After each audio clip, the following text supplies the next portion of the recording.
De gauche à droite derrière première partie bannière. Adjoint CFDT. Marie-Lie Léon.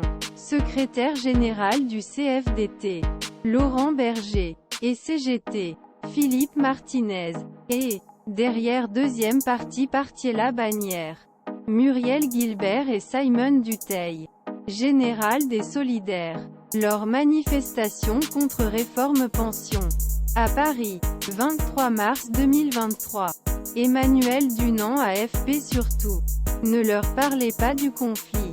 Afin d'un 9e jour d'action contre réforme des pensions. Marqué par une renaissance nette participation.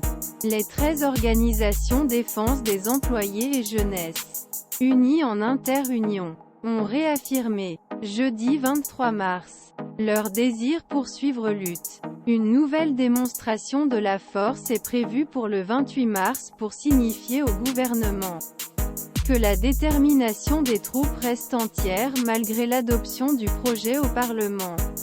Lisez également le rapport article réservé à de réformes des pensions, Macron n'entend pas s'ils veulent qu'il paie accent aigu TE. Il pétera, après avoir rencontré le siège social du CFDT. À Paris, les représentants des 13 coalitions ont apprécié leur plaisir jeudi soir. Face à la presse L'Intérieur. Il a identifié 1,08 million. Quelle que soit la source choisie. Les chiffres sont en hausse par rapport aux mobilisations précédentes les 11 et 15 mars. Même s'il ne se brise pas le dossier de 7 mars. Marie-Lie Léon, le numéro 2 du CFDT, a vu dans un tel rebond les effets d'un cocktail qui a permis de revigorer ceux qui ont gagné. La réforme s'est déroulée sans vote à l'Assemblée.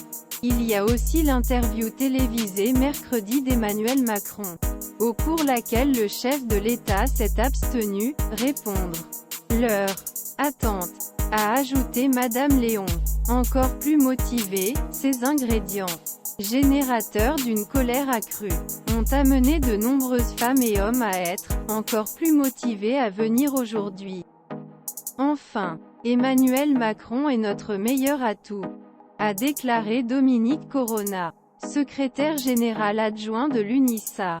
Je lui demande pour en parler lundi, la veille du lendemain d'action.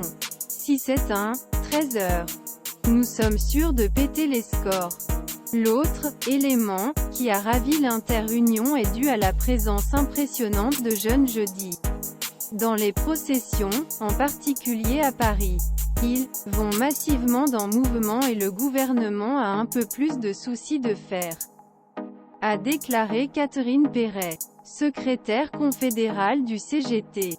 Outre les initiatives l'espace public, les 13 coalitions ont l'intention de poursuivre la lutte au moins 2 voies. Il est entièrement censuré le texte.